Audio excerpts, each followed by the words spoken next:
Well, it has been a while since we done one of these, hasn't it? In fact, I can't even remember the last time we done one of these Creatures of the Week streams. Like for real, was it 2 weeks ago? Or was it 3? Can't remember. But anyways, greetings creatures and humans alike. I am MagiQDog, and tonight we shall be learning about... Scribble, scribble, scribble, scribble, scribble. Let me look over here real quick, and there we go. Scribble, scribble, scribble. Tonight, we shall be learning about the Wyrms, or Germanic slash Nordic Dragons, as I like to call them. Now then, let's go on ahead and get this through. Now then, as we know, dragons are one of the most iconic and famous or infamous type of mythical creatures in the world. But for this Creature of the Week stream, we'll only talk about those from Nordic myths, like Germanic and Norse. These dragons are called Wyrms, or also Worms, Norms, Germanic, or Nordic dragons, whichever one y'all prefer. Wyrms are typically described as large serpentine dragons. Modern depictions of these creatures makes you believe that they are legless and wingless, with them appearing more like giant snakes with dragon heads. However, in mythology, while they do appear serpentine with elongated bodies, they can have legs and even wings. They also can have horns, scales, sharp claws, well, wings, of course, and other dragon like features. Now then, but what truly makes a worm is their obsession with hoarding and guarding their treasures. Like griffins, worms will collect and guard treasures like coins, golds, wings, and other valuable treasures that humans may seek out. Um, in this case, worms, along with other dragons from mythology like the Greek Sladon and Chinese Fusenglong, seem to inspire the tropes of dragons guarding treasures. Fafnir of Norse mythology is the greatest example of worms guarding their treasures. Another feature of the worms is their abilities to breathe poison and are venomous alongside them breathing fire. Worms are normally more venomous. Famous worms like Fafnir and even Jormungandr, aka Midgard serpents, their greatest weapons are to generate and breathe poison or dripping venoms. In fact, during the event of Ragnarok, Thor will be Thor will slay the Midgard serpent, but he will also die due to his venom. But venom isn't their only power. Some worms are fire-breathing dragons, like the famous dragon that Beowulf fought against. By the way, that dragon is also considered a worm as well. Now, alongside the worms, there is another type of dragon that exists that's similar to the worms, and that is Lindworms. Lindworms are akin to worms as they both are serpentine-like dragons that love to hoard treasures and have venom. However, Lindworms are different as one, they are way more serpent-like, and if they have legs, it's normally the forearms and they only have two. And speaking of two, they have no wings. And three, Lindworms are smarter and less intelligent, making them more feral and likely to kill humans. However, despite that, Lindworms could be a cousin to worms due to their similarities. Now, being a dragon, worms have a multitude of abilities. Having a giant serpentine body, they can easily crush humans with powerful strength, and easily move about with their agilities. Worms have a powerful bite with fangs that can deliver deadly poisons.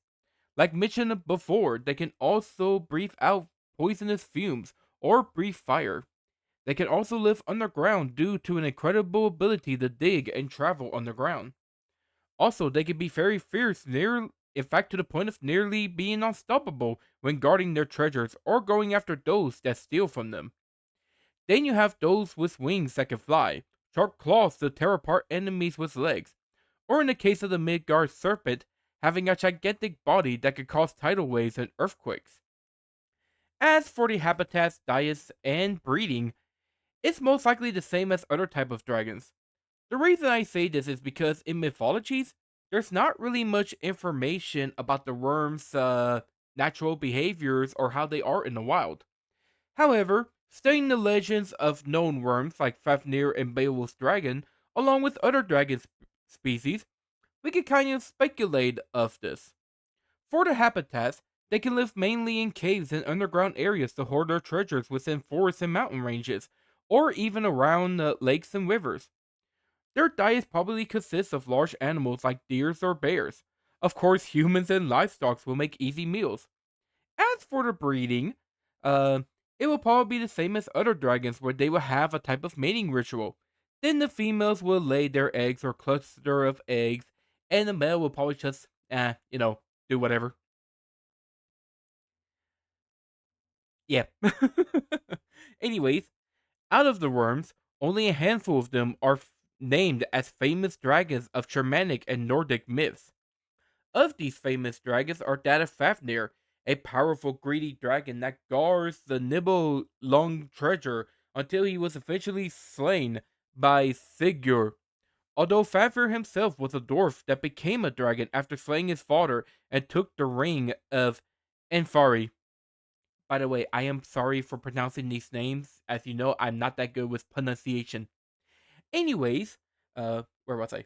Oh yeah, another famous worm is Jormungandr, the Midgard serpent.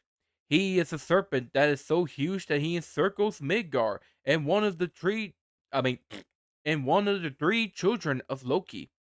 Another Nordic dragon is Nidhoggr, the serpentine dragon that chews on the woods of Yggdrasil and resides within Niflheim, the realm of the dead.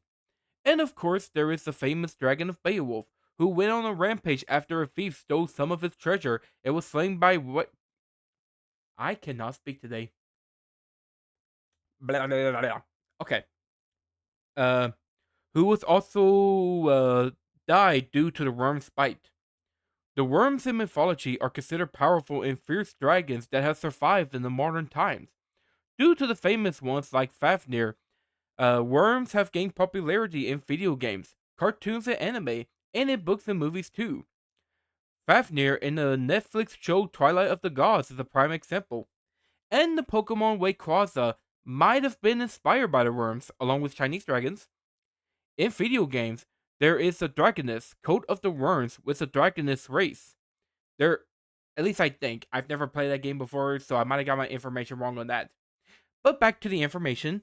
There is also the games of World of Warcraft, Age of Mythology, and Ragnarok Online that features the famous Nidhogg. As for movies, the How to Train Your Dragon franchise features many different Nordic and Germanic dragons, including some that are worm inspired. There's also Smog, the fierce dragon from the Lord of the Rings. And back to the How to Train Your Dragon. It was originally a book that also got worm based dragons. And finally, there are also the worms or worm dragons from D&D. At least I think. I'll be truthful, I've never really played that game before, so it's kind of like, eh. But anyways, and last but not least, one of my good friends and guildmate Drendel is actually a powerful worm himself. Although he appears more like a typical dragon, he is a demon worm that loves his treasure. And with that, we have concluded the fearsome dragons of Germanic and Nordic mythology. So, what do you guys think of the worms? Do you think that they are powerful dragons? Do you think of the famous ones like Jormungandr and Fafnir? Do you think that they might be a cliche? Let me know in the comment section. And gonna take this time away.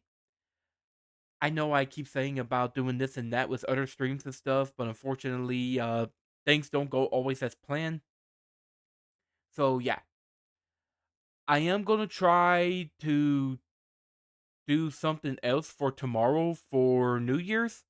I just don't know what that is yet. So I hope you guys can be patient with me, and hopefully I'll see you guys tomorrow if everything goes according to plan. So with that out of the way, thank you all for coming on this fantastic Creature of the Week stream. I hope y'all has much fun as I did. We got to learn about the worms and their ways of hoarding treasures and their venomous bites and a bunch of other stuff. And if you wish to see more of these, just follow me on Twitch and also check me out on Twitter and YouTube as well. And with that, I bid this show adieu and this class adjourn. So see you guys. Night. So long. And that's it. And hopefully to see you guys on New Year's tomorrow. Okay?